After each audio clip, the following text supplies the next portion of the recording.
Yves Grevet et j'ai écrit un des romans U4 dont le personnage est Cory Dwen. Ça raconte l'histoire d'une jeune bretonne, fille de paysans, qui va vivre la terrible catastrophe du filovirus U4, donc c'est-à-dire toute la population décimée. Elle, dans son hameau, elle se retrouve toute seule, parce qu'il n'y avait pas d'autres enfants en fait, ou d'adolescents dans son hameau.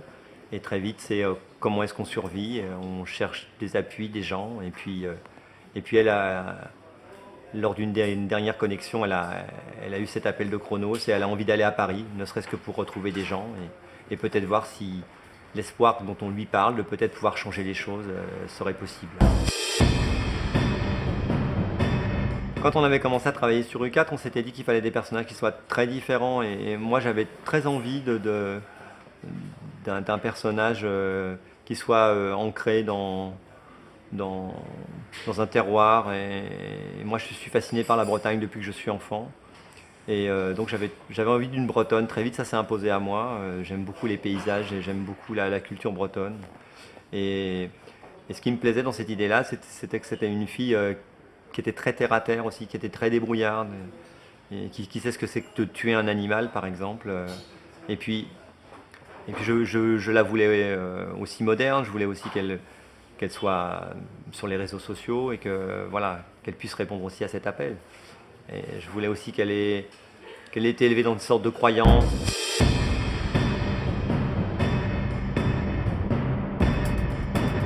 En fait, je m'en doutais pas au début, mais c'est une vraie difficulté parce que ces personnages, ils sont dans nos romans, donc ils nous appartiennent quelque part, mais il y a quelqu'un derrière eux qui va vérifier que le personnage doit parler d'une certaine façon, et puis ce personnage, il a des sentiments, il a une profondeur dont nous ne sommes pas le maître, donc ça peut créer des difficultés. Et l'exemple que vous donnez, par exemple, est-ce qu'on peut commander qu'ils soient amis ou qu'ils tombent amoureux à un certain moment du roman, comme on avait pu peut-être l'imaginer quand on a commencé à travailler sur U4 mais on s'aperçoit très vite que c'est pas possible, parce qu'il faut que notre personnage soit prêt et que le personnage de l'autre soit prêt aussi à le vivre. Et au moment où on l'a prévu, parfois ça marche pas. Le personnage s'y refuse, en fait, il est dans autre chose.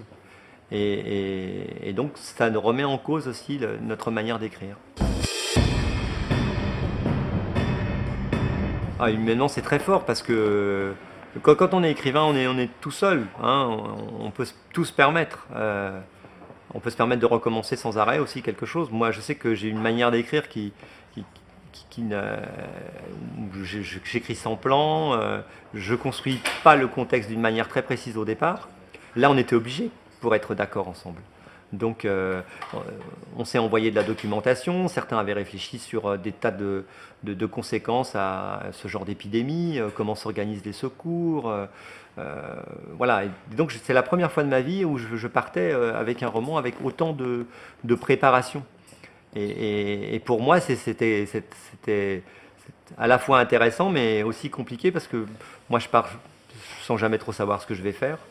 Et parfois, si je vois que je vais nulle part, je reviens à zéro, je repars. Vous voyez, et là, non, on est pris par le projet dans son ensemble, et donc on doit trouver sa voie en fait dans un cadre qui a été fixé.